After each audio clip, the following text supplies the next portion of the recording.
to another episode of the 2020 podcast, Canada's #1 optometry podcast. I am your host, Dr. Harbir Sayan. Thank you so much, as always, for taking the time to join me here, guys, to learn and to grow. Always so grateful for the support. And as always, man, you must be getting, if you listen to the podcast regularly, you must be getting sick of me saying this every single episode. But if you get some value from this, please do share it. Send a text to a friend, put something up on LinkedIn, put a screenshot on Instagram, tag me and tag my amazing guest, Dr. Brianna Rhue, to let people know we're having these great conversations. And like these conversations, especially with somebody like Bri, who is so invested in driving the profession forward. These conversations are really geared to help us all be better and help our profession to grow and just overall growth for all of us, right? It's not just there'll be some fun banter too, but like the whole point of this is that we can just all be better. So the point of the podcast is we can grow together. So please share it so we all do that. So as I already said, my wonderful guest today is Dr. Brianna Rhue, returning guest, who is the owner of West Broward Eyecare in Fort Lauderdale, the co-founder and CEO of Dr. Contact Lens. She is a prolific speaker, writer, boss girl, queen of her castle, overall amazing person, and so grateful to have you back on the podcast, Bri. Thanks for having me. Excited to be here. Did I hit all the right things about, like, was that a good intro? I feel like did I miss anything? No, I think you hit it on the head. It's just really here to show the profession how we can make the cookie bigger, right? Make the cookie bigger. I like that. It's not about taking your piece. It's about really driving it and making it bigger. I should never thought of it like that, right? We are always, I feel like, well, that's probably the abundance mindset versus the scarcity mindset, right? I think a lot of us, and maybe we all kind of fall in this trap sometimes. We're like, okay, how can I just make my slice bigger? But actually, if we make the whole pie bigger, then it's just more for everybody. It's just better for everybody. So I like that's exactly what we're all here to do. That is. We should have that mindset. We should. So, all right, you always have exciting things going on. We're recording this just a few days before Vision Expo East. It's going to release just after Vision Expo East. I'm not going to be there, but you are, of course. And so you always have lots of fun stuff going on when you attend these conferences. Tell me what's been going on for you these days and what you got going on in Orlando this year. Orlando, not New York. Yeah, Orlando. A really fun drive from Fort Lauderdale, about 3.5 hours. It's closer for you. Little close, but too far away for a flight.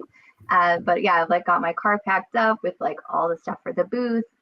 So I'm speaking at Expo. I'm giving 2 talks, one on digital technology and how to integrate that. So front of the house versus back of the house. And then obviously the AI buzzword, which we can't get enough of, right? It's kind of like a basics of, if we're not doing this, how can we go there? And so again, integration, already into life. And then also on myopia control, which is my other, baby in my practice, and which really got me out of that burn and turn and grind, was myopia management. And then we'll have a booth.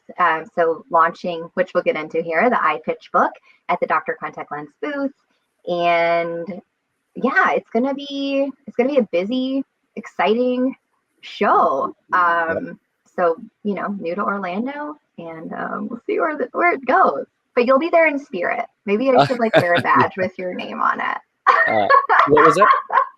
I'll wear a badge with your name on it, or a picture of you. I'm gonna carry you around. That would be incredible. I appreciate it. I'm already anticipating getting some from some photos and text messages from friends who are there. And it's so funny because the last couple of years I've attended so many conferences. You just kind of get used to seeing, I'm always expecting to see you when I'm at Expo or some of the other bigger conferences. And so I'm getting messages from people, okay, hey, where are you staying? Or, hey, okay, let's meet up. Or, hey, I need you to be part of this thing. Not are you going? It's just automatic, okay, I'm just make sure you squeeze this into you. I'm I'm not going to be there. I'm sorry, I'm not there. I cannot participate. I wish I could. But it just becomes this expectation over time.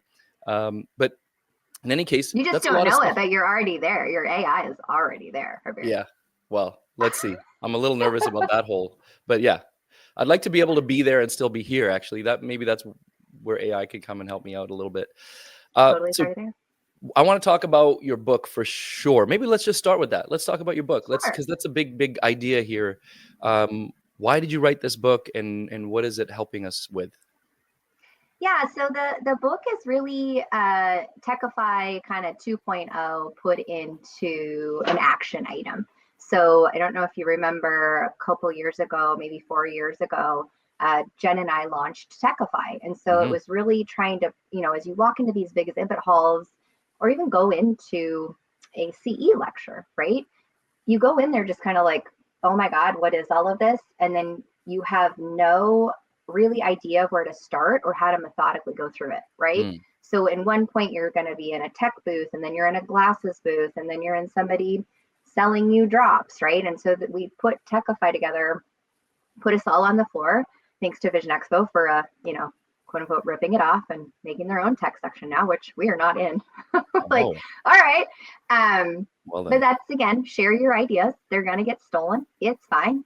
I Yeah. don't think anybody has a new idea here. And it's just all about execution, but we can get that later into the show. So Mm-hmm. the book really is a tool in seeing what we've seen now in launching Dr. Contact Lens and getting practices on board and really getting them to a yes, right? Getting them to the aha moment, the buy-in of why they came on board with the Dr. Contact Lens community. And so what this is remember, right, when you watch Shark Tank, okay, and maybe go back and watch an episode if you haven't watched it in a while, but the sharks are always writing something down. Mm. And they're asking better questions. They're asking the right questions to get to a yes, I'm going to invest in this right now, right? They're making quick decisions. No, this isn't for me. And they don't even say not right now. Like it is a yes or a no, and they're really not going to revisit it. Okay. And so what this is I have a hole in my wall right here from like pitching to doctors, right? All over the country. And realizing that in school, yes, we go to school to be amazing doctors. And we have our clinical mind and we have our business mind. In clinic, you have to be sure. We're taught first do no harm. You cannot take risk with patients, right? In business, you have to take risk. You have to be unsure. You can't have all the answers. And it teaches you that as you're going into these exhibit halls or to these vendor meetings or to a dinner or even out with one of your colleagues or hearing a speaker, right? You are being pitched to all the time, right? And I've seen on some of these Facebook groups are like, God, I'm so sick of being pitched to. I'm sorry, that's actually where you get to sit. See the word I used? Get to sit. You chose that seat on the bus to be a doctor. I don't care if you're an associate. I don't care if you practice under a bridge, right? You're part of the eye care industry. So where does that make you if everybody's pitching you all the time? It makes you the shark, right? It makes you the shark in Shark Tank.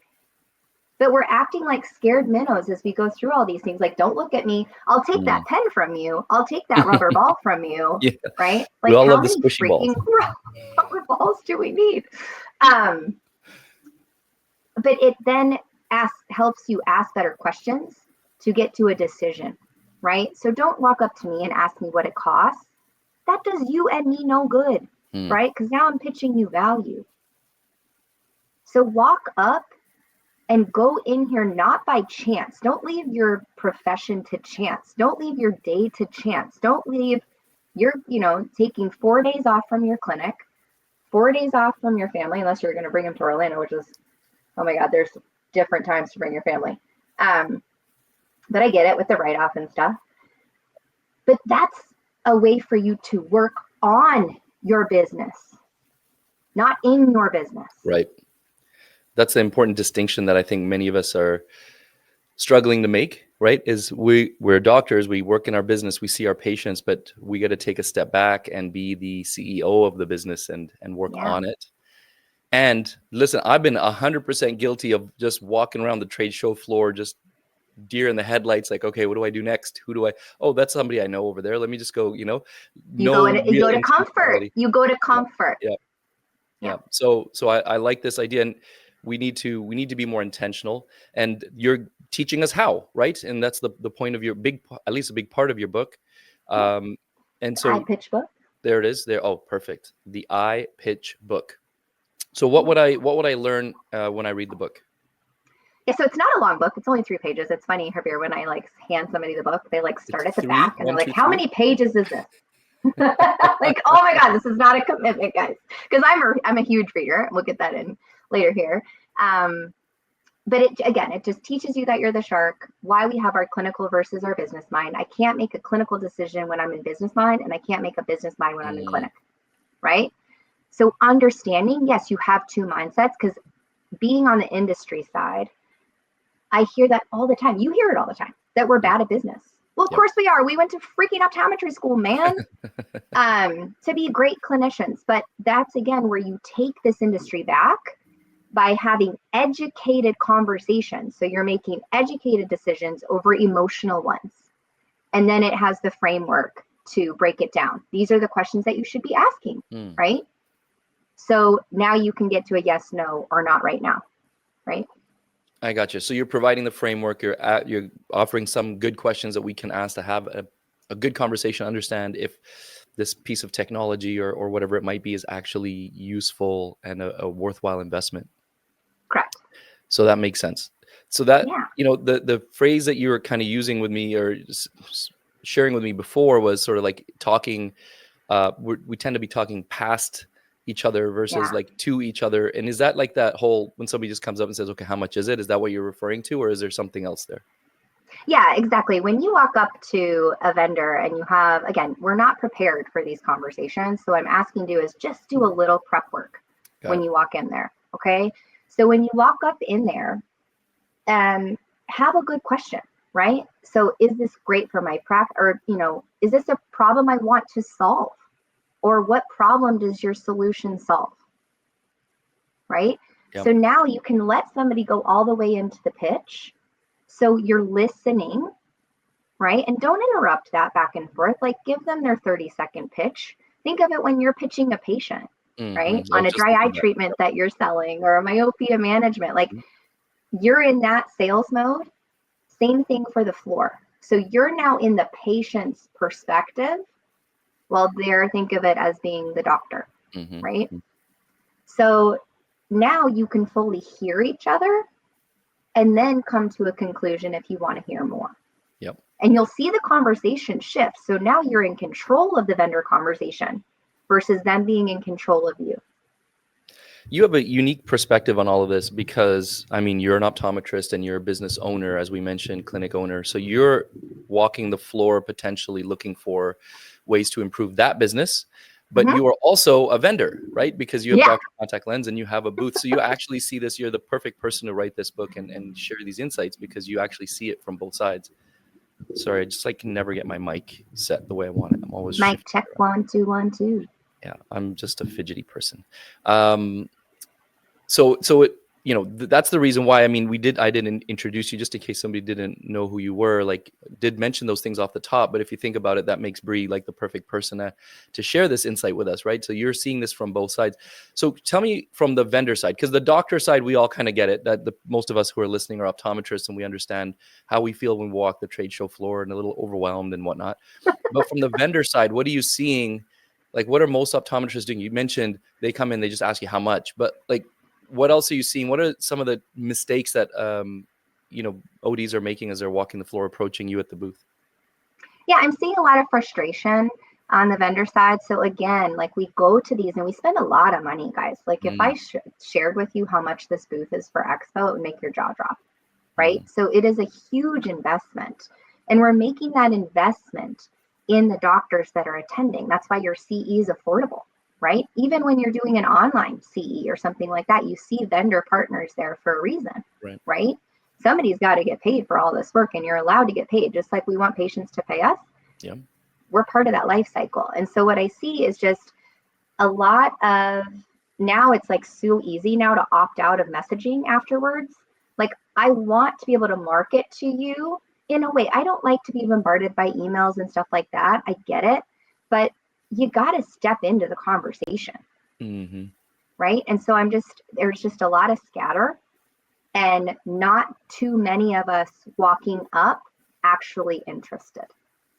So that's where this frustration is coming from. Is this just an overall trend? Are you seeing, because you attend all these conferences and have booths set up at so many of them, do you feel now over the years you've been doing it, is this just a downward trend of this lack of engagement, or is it just it's kind of common. It's been like this all the time, and we're trying to just make it a bit better. I'm seeing a downward engagement. Yeah. What do you think And is the causing reason being, Yeah.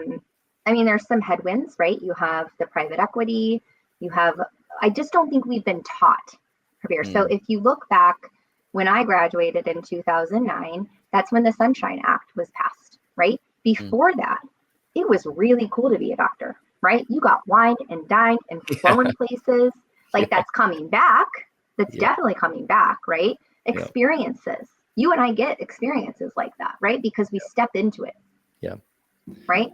And a lot of us never had that. And so our ego in 2009, 2010 was really taken away from us as doctors. And so I'm giving you permission to get it back, where you have to know where you sit.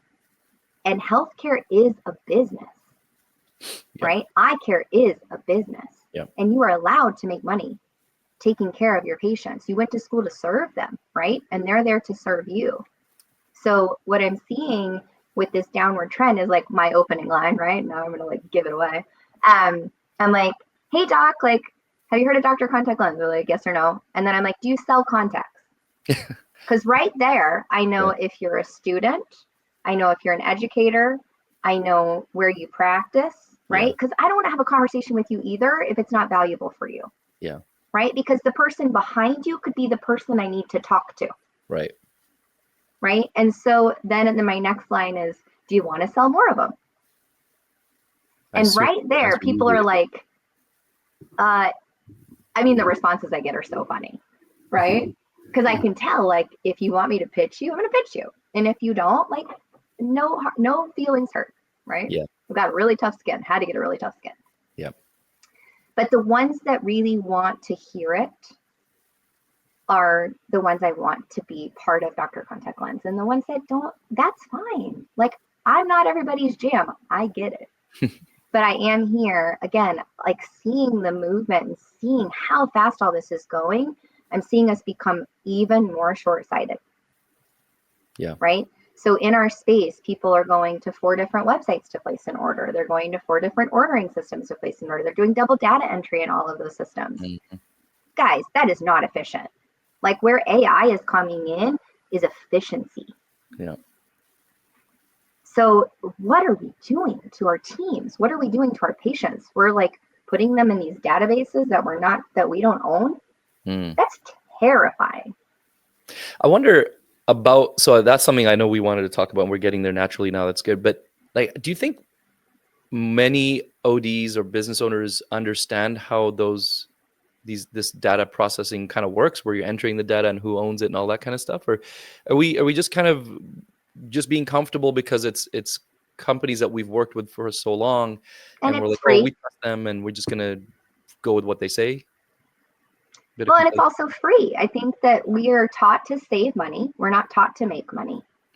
We're taught that you're going to rebate yourself to wealth. You and I both know that's not true. Right? So we're tripping over, and this is, the joke is like, how do you make a mile of copper wire? You give 2 optometrists a penny. Have you heard that joke before? I'm not. Wow. I mean, like, literally, that's how cheap we're being. Yeah. Because we're not evaluating things for like 5 years from now or 10 years from now. We're doing it because it saves me or gets me this rebate right now. Yeah. Right. And so it's that like instant gratification. We've been trained to do that for so long. You need to have delayed gratification in this shit to move it forward. Yeah. I don't know if you remember this, but one of the first times I spoke at Vision Expo a few years back, I think it was West, and I had this lecture called Eyecare CEO. And so what I did was I took 10 or so people from guests that were on the podcast and took their insights and put it into this lecture. And I kind of presented the lecture as if I was. Yeah, and I walked in down as you were. Yeah, and so I had you in there, and you were in there for this idea of disruption. Like, a good leader needs to be comfortable disrupting, and kind of being at the forefront of disruption, being okay with disruption versus getting just rolled by a tidal wave of disruption. And so the timing was amazing. I want to share this story with whoever's watching and listening, though. Like, this is the first time I'm speaking at Vision Expo, And so I'm in front of the audience, and it's a reasonably sized audience. And I'm like, okay, the next guest I want to bring on my podcast lecture here is Dr. Brianna Rhue, and she talks about the importance of disruption. And right at that moment, who walks in the door? Like, and this is halfway 30 minutes into the lecture, right? It's not like at the beginning where people are still trickling in. It's like quiet. And I was like, wow, look who's here. It was amazing timing. Amazing timing. And you know what? So many people are like, okay, well, you planned that, obviously. No, I had no idea. No, Like, I didn't. I I had was asked you to speaking come by the in the lecture. room next door, and I was like, as soon as this is done, I'm going to rush out. Yeah, amazing timing. Amazing. And then, you know what? It just worked out that, like, I was like, all right, Bree, since you're here, you might as well share, a few thoughts with us. But the idea of disruption, that was the reason why I had you in the lecture, because when you came on the podcast, now you haven't been on for a few years now. When you'd come on, you talked about the importance of disruption and being comfortable with disruption, and how COVID had really changed things as far as the way people's behaviors were.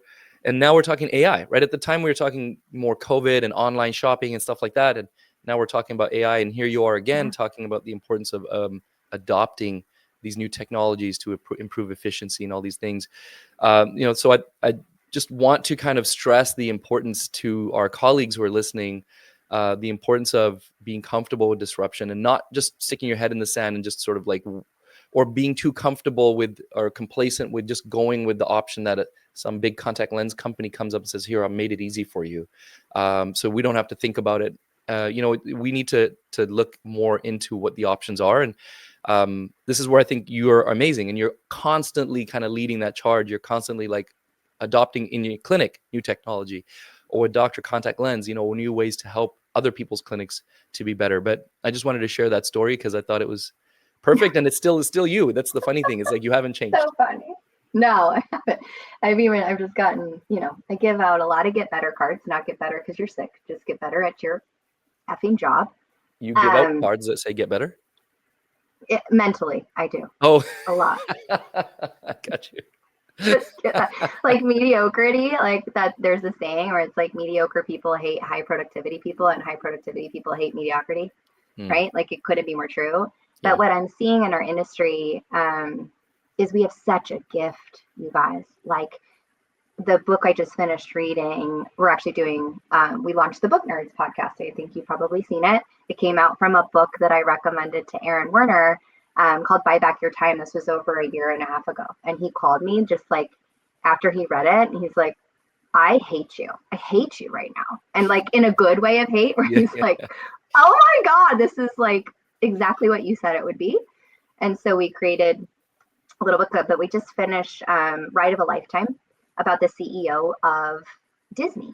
And part of this was they had to completely disrupt their own industry, and this is, we're talking billions of dollars. Okay.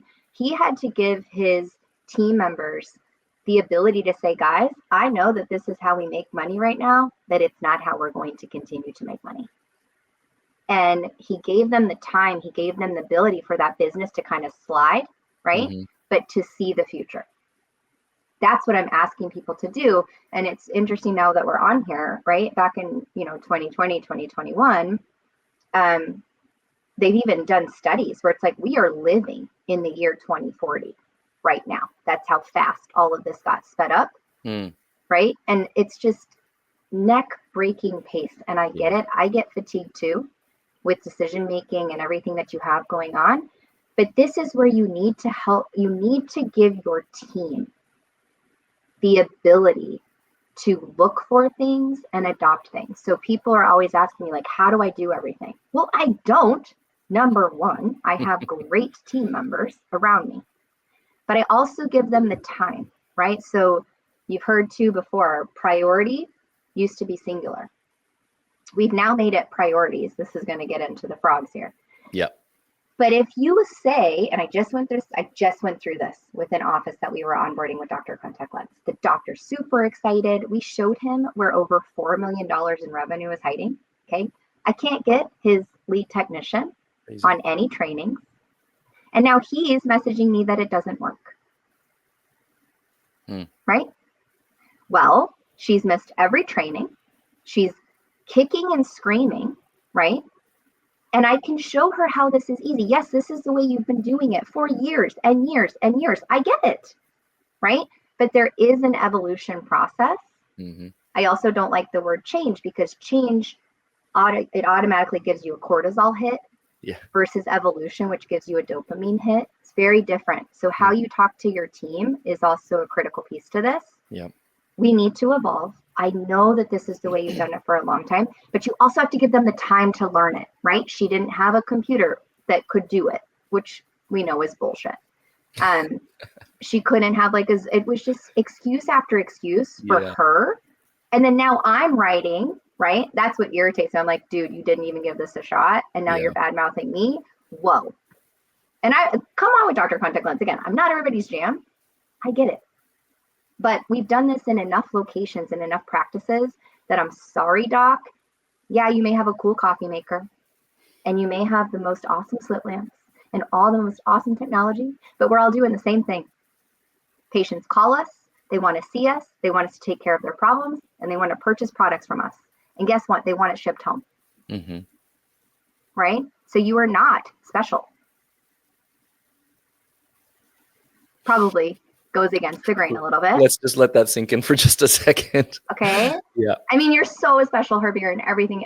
Like, I get it. Your patients love you. So let them love you, man. Yeah. Like, let them do business with you, please. Like, they're begging you. They're begging you. Yeah. And we are just not keeping up. Well, yeah. So in a variety of ways, but obviously in your case, you're speaking from your perspective from Dr. Contact Lens, but and how that could be supportive and beneficial to a practice. But there's just so many things that going back to just like how we started the conversation about when we're at a trade show, like, go in with intention and learn about ways that you can make your practice better and serve your patients better and your staff better. I know that's something that you love to talk about too, is like how to really be the leader that your staff want you to be. There's all these things that we can learn. So I want to talk about leadership. And we'll get to the frogs, I think, naturally through this as well. But I want to tease the frogs. I want people to be like, what's the frog? Because that's what I asked you. It's like, what, frog? Okay. But the leader, going back to that lecture I was giving in Vegas, that was the eye care CEO. And I talked. I love it. I love it. Leadership was a big part of it, in different ways of being a good leader. And these are not some of the ideas were coming from me in my own practice, but a lot of them were coming, of course, mostly from guests on the podcast. But, talking about things like empathy, talking about, gosh, I'm forgetting my own lecture here, but, responsibility, taking responsibility, ownership is a big one, that I talked about that book called Extreme Ownership, and really owning things. I want to hear, I'm going to chime in with some of my own thoughts, but I want to hear your thoughts of, what leadership styles have you seen that have worked for business owners, and suggestions that you have for any, even if you're not a business owner, somebody who's listening is an associate OD or whatever they might be. Like, everybody's, this is one of the things that I shared in that lecture is, one of the podcasts I used to listen to was called, what was it called? MFCEO. I think it was called the MFCEO podcast. And I joked, I'm like, MF does not stand for multifocal. It was a guy named Andy Frisella, who's a business guy down in, I think, St. Louis or somewhere. Anyway, he always said, like, you got to be the CEO of you. So this is not about being the CEO of a business necessarily. You have to be the owner of your own life and everything that happens around you. So leadership doesn't just apply to the owner of the business. It applies to everybody within it, or anybody in your own life. You require some amount of leadership, whether you're a parent or a sibling or whatever. Anyway, going off on a tangent, whatever leadership qualities you think are important, if you could share those, and anybody who's listening, I think, could benefit from hearing, what's worked for you. Yeah. So part of this is just kind of reflecting how you got into the seat that you got into. Okay. So you went to high school, you went to college, you went to optometry school, maybe you did another year of residency. Then you drove up to the practice that you were going to go into. Like for me, I was doing double duty. I was in a private practice, and I was also working within a Costco on Saturdays. So I started off now graduating and in now, like, being the smartest person in the freaking room. Well, that's really dangerous, right? Because I had odd jobs, probably like everybody else along the way. Like, I was a server. I worked in a hotel, right? Like, but I never saw what a CEO was. I never emulated any of that. I didn't know what a CMO was, a chief medical officer. I didn't know what a COO was, a chief operational officer. I didn't know what a chief sales like all these roles. And so that's where really you've got to understand where you sit and what people are craving from you. So again, one of my favorite books, the Buy Back Your Time book, Dan Martell talks a lot about this as far as leadership and developing the people around you, right? And that is your job. Your job is to develop the people around you. That's who allows you to do the things that you do in the exam room, as if you've got a strong front desk, a strong office manager, a strong technician, right? How much easier is your day when all of that's flowing, right? Yeah. Well, that doesn't happen by coincidence or chance, right? That happens by design and expecting different things from different people, right? And being accountable first to yourself and then accountable to those around you. So part of this, again, is understanding what you want your vision to be, right? What is your definition of success? Because it's different for you. It's different from me. It's different than my husband's, right? And it's different for all of your team members. So it's understanding what makes them tick. So in West Broward and Dr. Contact Lens, whenever we hire a new team member, we have a little thing like, what's your favorite ice cream? What, like that you have to interview them too. Like, what does it look like in 5 years for you? Yeah. What are you doing? What are you making? What do you want to be? Like, is it? And so I can see if that picture of what they want fits within this, that I can get them that. Yeah. So then you reel that back. But what you'll find is in interviewing a lot of people, they don't know what they want. So how are you going to set them up for success in your practice if you don't know what they want? How are you going to set your practice up for success and the people around you if you don't know what you want? So when was the last time that you really understood what your vision was? So not just busy seeing people and checking their vision, but check your own vision. Like, I like vision. That's why we call it live your vision. That's what it means. Yeah. And I like that. Like we spend our days checking other people's vision, but we never think about our own vision. That's a nice little pun, but also, it's pretty deep. We need to, as business owners, we need to think about that. And you have to remember it. So like, you've got to look at it. Like, you can't just do this vision board, right? Yeah. And then like shove it under your counter. It's got to be something that you're there, that's your North Star. Yep. Have you read the book Traction by any chance? Yeah, we follow Traction. Yeah, we follow Traction and Dr. Contact Lens. We followed that for quite some time, probably the last 6 years. Maybe we talked about that. We might. I think we did. You probably talked about that. It's hard to do that in private practice. There's little things that you can bring into private practice because you don't really have that silo there. But the thing is, you have your visionary and you have an integrator. So I'm the visionary of the practice, and I hate doing the little shit, but I shouldn't do the little shit. That's where Buy Back Your Time comes in, right? Yep. Is now I have an integrator who happens to be my associate. So on the days I'm seeing patients, I have my wonderful associate, Dr. Sarah Rosecki. She's my integrator. So she doesn't see patients that day that I'm seeing patients, right? Because we're out of room. But I'm like, hey, we need to build this. I need this. I need that. Like, then I'm there while she's doing it, right? Yeah. And I just kind of check it off. But that's really how we've gotten places, because I was that as an associate to the practice I ended up buying into, right? So again, it doesn't matter where you sit.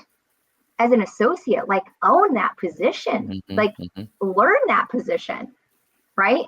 And you have to build that trust that you want back from your boss. You're not just given that. Yeah. You got to build that. Yep.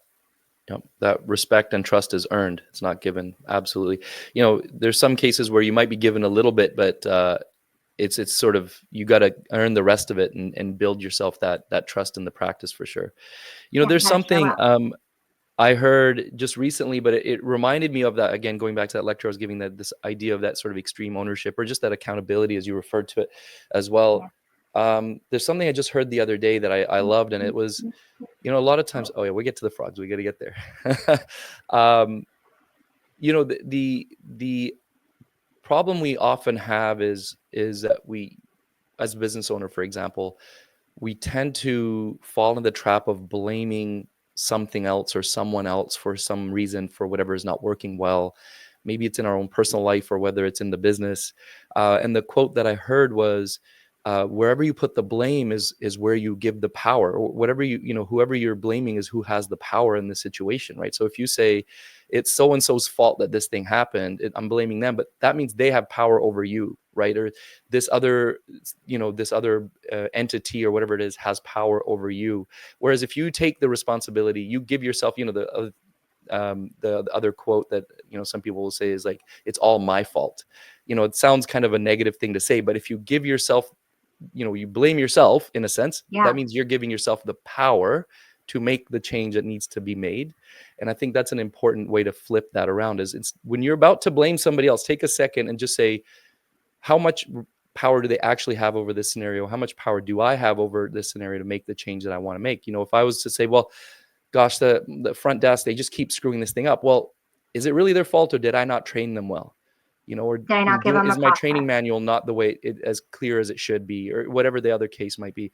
Do they have the tools they need? Do they have the tools they need? And that comes back to you as the CEO and the owner of the business. So just that little saying I thought was so important is, where you put the blame is where you put the power. So before you go blaming other people, without thinking about it, just think about where you want the power to be. Do you want control of this situation, or do you want somebody else to have control over you and the way your business is run? Yeah, I love that. Yeah, I think that's an important kind of, I do mention that in that lecture too, is that extreme ownership, but people have a hard time grasping that. I did too, but I take that as I stop and I say, this is my like Tony Robbins moment here. I'm going to stop for a second. I want you guys to like all eyes on me for a moment.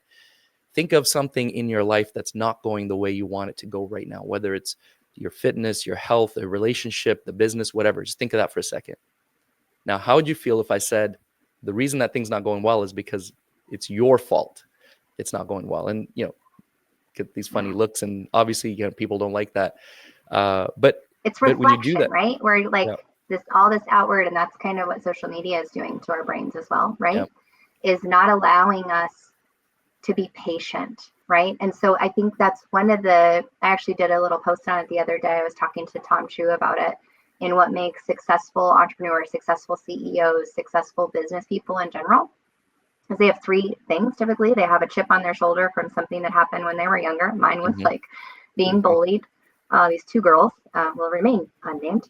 Cried like every day in middle school. Thank God my mom was amazing. And then they have something, they don't take no for an answer. They don't think that this is the way it's always been done. They're always pushing for like, no, man, like I can get there, like whatever. Like if I heard all the things from Dr. Contact Lens, like it would not be here, right? Or I paid attention to those no's, I would not be here. Because I get a lot of them, which is fine. And then the other piece to that, so you have the chip on your shoulder, you don't take no, and delayed gratification, right? And so in the world of instant gratification, the instant dopamine hits, and guys, on social media, right? It's a community. Engage with your community. Like when Herbir says, like my stuff, like it. Give them a comment. Just like you want that back, they want that back too. You're right? so good at that. You're so good at that, Brie. On LinkedIn, I know you're big on LinkedIn, but you're always active and you always comment, and you do a really great job of giving out that engagement. And I think that's really great that you do it, because then anytime I see you post something, now I'm motivated to, like, Brie makes that effort to comment on my stuff. I'm going to make sure I go back and do the same for her. And that is that community. That's how we support each other, and that we grow, right? And that's also just being genuine. It's just being human, right? Like we like that human connection.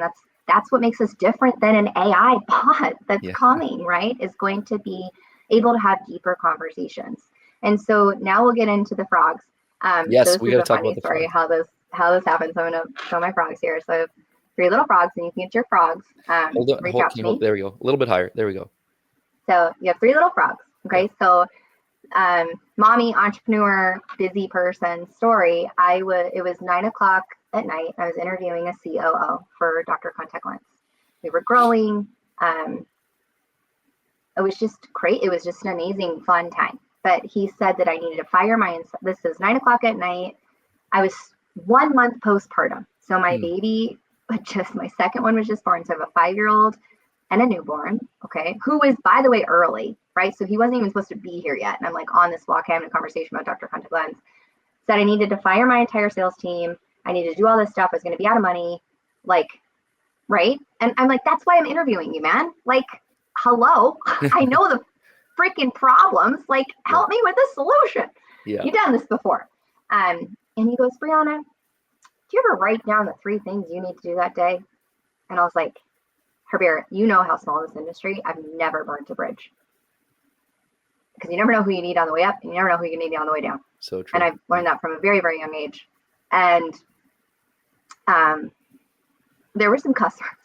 But again, I'm like super, super private. I'm like, F you. What I don't need is a list of 3 things. And this goes back to communication. Okay. So like in that sense, like have a little emotional intelligence of probably where I am mentally.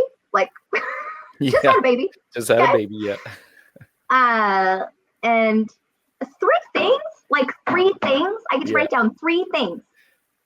Okay. And I was like, I said, like, what I don't need is a list of 3 things. What I need is a wife that's going to take care of me, do all the things that I need to do, right? 3 things. And so this just kept playing over, as you can see, over and over in my head, because that conversation was like the last one that we had. Like he definitely poked the mama bear at that point. And so I was reading the book Atomic Habits, and there's part of the book where he says if you need to do something hard, let's say you need to make 50 sales calls that day, right? And I used to do this at Costco when I had to see like 27 patients by myself. Like I would mark them off that like I did it, done. And so that's what this is it gives you a little dopamine hit with our checklists, right? Or he uses paper clips. So like if he needs to make 50 calls, he moves a paper clip over to a bucket, right? And that's how you get somewhere. So what the frogs came out of was that conversation. I was like, 3 things. But what he meant to say, and I've so far mended this bridge. Okay. What he was meaning to say, I think, was do you walk into your business and do the 3 hard things you need to do that day that will move your business forward? Not just this never ending to-do list. And so that's where the 3 frogs come in. We've made it the frog way. So you have 1 thing to do that day that will bring you or someone else joy is your first frog. An easy thing that will move your business forward and a hard thing that will move your business forward. And you do that day. So as soon as you've done it, you've moved the frog. So this morning, right, my 8-year-old, and you can play this game with everybody. So everybody has their 3 little frogs. Okay. And you know where they start and you know where they end. So let's say it's 2 o'clock at the end, 2 o'clock. You're like, dude, what's going on with your frog? Okay, so it's this productivity, accountability thing that's fun because nobody likes to be accountable. Right. Like, who loves that, right? I just want shit done. So this morning, my little one, we needed to do some reading and we needed to take some quizzes.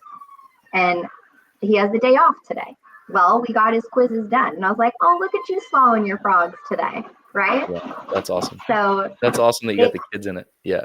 Yeah. And he's like, what do you mean swallow the frog? So the book is Swallow the Frog too, right? Where it's like, if I put a jumpy green frog on your plate, I'm like, Herbert, you have till 5 o'clock to swallow this green, slimy little froggy. You got 2 ways to do it. Sit there and stare at it all day and choke it back at 5 o'clock, or you can do it first thing in the morning. And now the rest of your day is easy. Yep. So it's kind of combining all of those things where you're living with purpose, you're living with passion, and then that moves into process. I love that. That's really great that you do that. And as far as in business at work, there's always stuff, right? It's never ending. There's always a list of things that need to get done. And it's easy to say, well, I did a bunch of stuff. I feel productive today. But a lot of the stuff you may have done is not like the most important stuff. It's just it never things is. that we do to feel productive. But in this case, you've specifically designated there's got to be 1 hard thing that you do today. And when you do that every day, you're going to feel so much more accomplished at the end of the day. Going back to that MF CEO podcast, actually, he has one of his big things he would always talk about is win the day. He's like, stop thinking about like all the big hard things that you got to do this month or that you want to get into shape and lose 20 pounds or whatever. Just win today, right? And so he would say 5 things, and he would say on the same thing on the podcast, like, I know 5 sounds like it's silly. It's not that many things. I got 100 things to get done, but let's make it 5 really important things each and every day. And then if you get those 5 things done, you win that day. Do it again, you win that day. Do it 7 days in a row, you won a week, right? Do it 30 days in a row, you won the month, or at least most of the days out of the month. And so it's a great idea. And I love that you've specified the 3 things, like bring somebody joy. That's so important. That's so good. will bring you or someone else joy, right? Yeah. So it could be. And do something like small that helps goes your business, do something big or hard that helps your business. That's really great. Yeah. That's something that I'm going to try to adopt myself as well. So we've done one thing that brings joy, and that's having this conversation. So that's great. That's a good start. Thank you very much. Moving it. He's hopping over. Amazing. Amazing. So, all right, Bree, you're always full of incredible insights and fun things to talk about. Never a dry moment. So what else we want to talk about before we wrap up? I think this just comes back to understanding, like, living your vision, right? Not leaving that up to chance. I feel like so many of us you're scared about the industry, you're scared about where it's headed. You cannot control any of that, guys. But what you can control, and that's what gives you anxiety, right? And I could go down that rabbit hole really easily. Both you and I could. Yep. Right. And for our kids, like, oh my God. Yeah. Like, if you let yourself go down that, like, Yeah, what are they going to be doing? Yeah. So we both live it. I'm telling you that we don't. But it's how you approach it day in and day out, how you're showing up for yourself first, and then how you can show up for everybody else is a really critical thing. And I just did another post, like, find me on LinkedIn. I just did one where, we all have the same 4 superpowers available to us at any time, right? You have movement. Like, if you're not in it, like, move your body to move your brain. You have the earth. Go outside, listen to the birds, listen to the wind. Just something so simple. It could be for 1 minute. Like, if that patient pisses you off or you get a bad review or something, like, take a breath, walk outside, right? It's your little tiny thing on a planet. Not that big of a deal. It's not going to matter in 5 years. Right. What else are the other two superpowers that you have? Hold on. I just had it up. Look at me.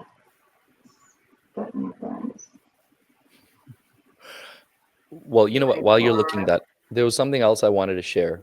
One more thing, I'm big on quotes and whatever. And I just happened to last night or the night before, perhaps, finished watching this documentary on Kobe Bryant. Okay. I don't know if you've heard of it or seen it at all, but it's a 3-part documentary. And, goes through a lot of, obviously, his whole life. But the very last quote, the very, very last quote from Kobe at the end of that documentary, at the end of the 3rd part, interestingly enough, I had typed it up because it stuck with me. But like, what I'm finding is so interesting is how everything I have it in front of me now is relevant to what we just talked about in this conversation. Like, to a T, it's kind of crazy. So I wanted to share that with you as I just pulled that up. So yeah, the quote at the end, and you'll see what I'm talking about here, but he goes, he says, the important thing is, how do you channel the villain to unleash the hero? How do you use the darkness to create greatness? So going to the point of, like, a lot of leaders have a chip on their shoulder. They had something in the past that's bothered them, right? How do you channel that to create your greatness? How do each of us navigate through our own insecurities? Going to what we're just talking about, how we're nervous, anxious about what's happening in the world. Our own moments of doubt. How do we navigate that? Imagination is key, because you have to envision it and dream it first, right? Having that vision, as we talked about. Put one foot in front of the other and control what you can control. And then you can see what the outcome is. Just chase that dream. So, like, how relevant is that to just what we've just talked about, especially like just now, moving the paper clips over, moving the frog over, one thing at a time, one step at a time, have that clear vision, chase that dream. So I don't know. I thought that was, it's like reading a horoscope. You could probably apply that to anybody's life, right? But at the same time, we just talked about so many of these things in this conversation. So I thought that was kind of a, cool thing that we. Well, and you and I are both living that, right? So I think it's you can always look backwards, like that's a Steve Jobs. So you can always look backwards and connect the dots forward. You cannot connect the dots looking forward. Right. So it is just about the little wins and setting yourself up, planting those seeds. And so the 4 lines of defense we each have is energy, our own energy, right? That's a renewable resource. Mm-hmm. So are you giving yourself time to unplug, to really renew that? Like, what gives you energy? What sucks energy? Think of this for your team, right? Ask them that. Your thoughts, how are you speaking to yourself internally? That's in that quote, right, that you just said. You can change the dialogue, right? Turn it into a more positive situation. whether it's your spouse or your child or a coworker that you're not getting along with or whatever, a patient, right? So just don't get those triggers. Earth, just getting outside, right? We're just not outside enough. That's for the myopia in me, right? So true, yeah. And then move, like you gotta move your body. We're just stagnant more than ever. We are overworked. But it is, designing your life and being methodical. Don't leave that day up to chance. The Miracle Morning, or another thing that I follow with Dan Martell is he's like, this snooze button. He's like, do you snooze? So you're just literally saying you're going to snooze at life. Yeah. Yeah. That's the first thing you do in the morning is snooze at life. Yeah. Like, no, I gotten rid of my snooze button too. So like I've always been known to be a Pop Tart. My dad would always call me a Pop Tart in the morning. That makes sense. Knowing you, that makes sense.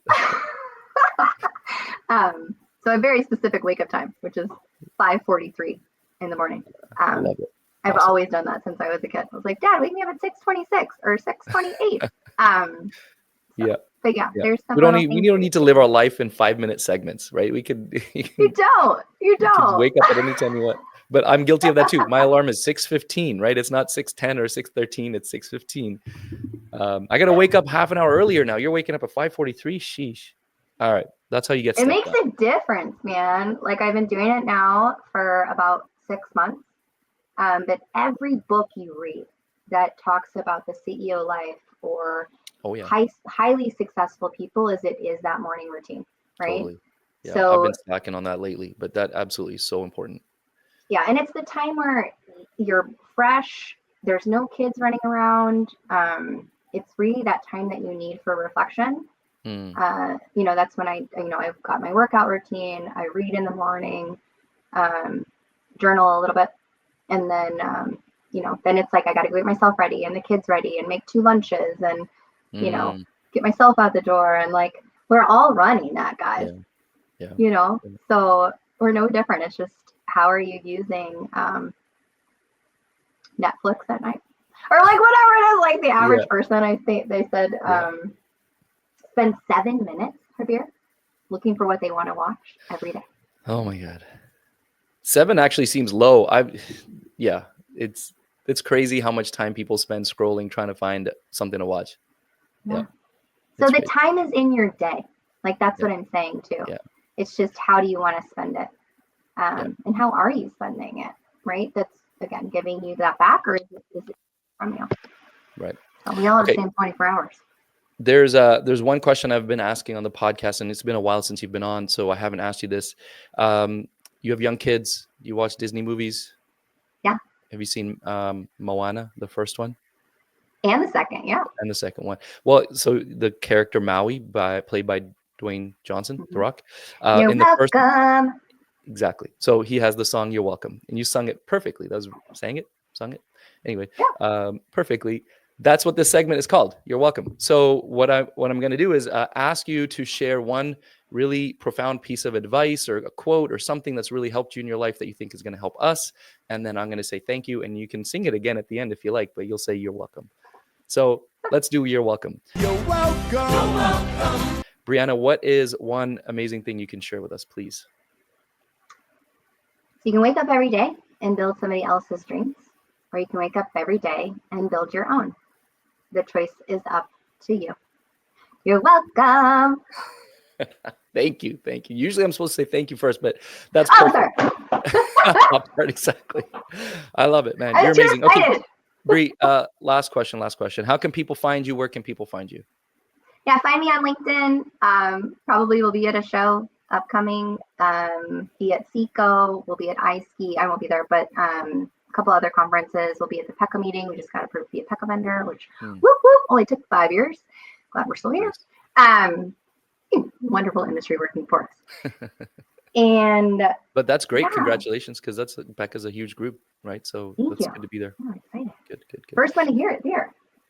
Oh yeah, it's brand new. Brand new. Wow, there you go. Heard it here first on the 2020 podcast. That's what I like. Got to give you something. Awesome. Thank you so much, Bri. I really appreciate it. It's always so much fun talking to you. Please check out Bri, find her on LinkedIn, check out Dr. Contact Lens, see how they can help your practice. And check her out if you're, well, this is coming out after Vision Expo East, but whenever you're at a conference, go look for her. So thanks again, Bri. And thank you to everybody who's listening and watching to the 2020 podcast, Canada's #1 optometry podcast. See you guys in the next episode.